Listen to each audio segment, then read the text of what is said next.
किसी पुराने शहर में एक विचित्र और भूतिया किला था, जिसे चिरागगढ़ के नाम से जाना जाता था।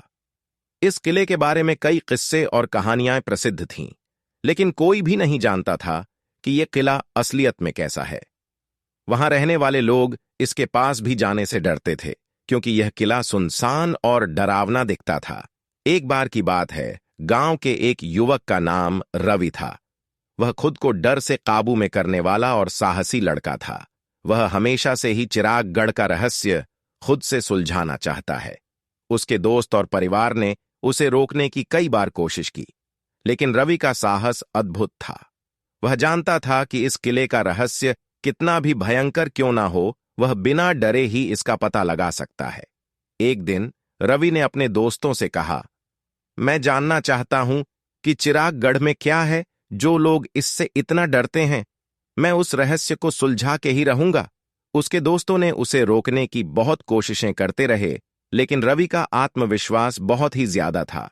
उसने अपना काम चालू किया और रात रात भर चिरागगढ़ के पास वक्त बिताने लगा।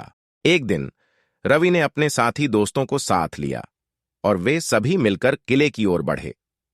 किले के दरवाजे पर पहुंचकर उन्होंने देखा कि दरवाजे पर लिखा है, सावधान, जिंदा रहने के लिए यहां न आएं।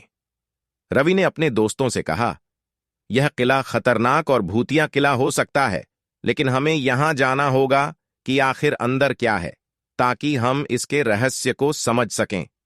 उन्होंने धीरे धीरे कदम बढ़ाते हुए किले के अंदर की ओर बढ़ना शुरू किया। किले के अंदर एक डरावनी सी शांति का माहौल था।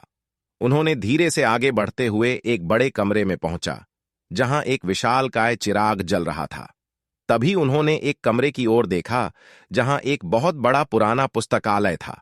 उन्होंने पुस्तकालय में जाके देखा कि पुस्तकालय में अनगिनत पुरानी पुस्तकें रखी हुई थीं। उन्होंने एक पुस्तक उठाई और देखा कि यह एक प्राचीन डायरी थी, जिसमें एक यात्री ने इस किले में हुए अपने अनुभव के बारे में लिखा था। रवि ने डायरी पढ़ते वक्त अपने दोस्तों बताया कि इस डायरी में उस चिराग के बारे में लिखा हुआ है। रवि और उसके दोस्तों ने डायरी पढ़ने के बाद चिरागगढ़ के रहस्य को समझ लिया। किले के अंदर वह चिराग शक्तिशाली मंत्रों और जादू से बंधा हुआ है, जिसे एक प्राचीन योगी ने बनाया था। इस कारण से ही यहां डरावनी आवाजें आती हैं। वहां कोई भी भूत नहीं था। उस डायरी में लिखे हुए मंत्र के अनुसार उस चिराग को बुझाया जा सकता है।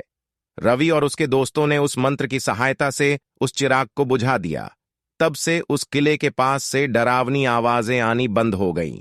गांव वालों ने भी रवि की बहादुरी की बहुत तारीफ की और उस गांव के लोग फिर बिना किसी डर के वह चैन से रहने लगे।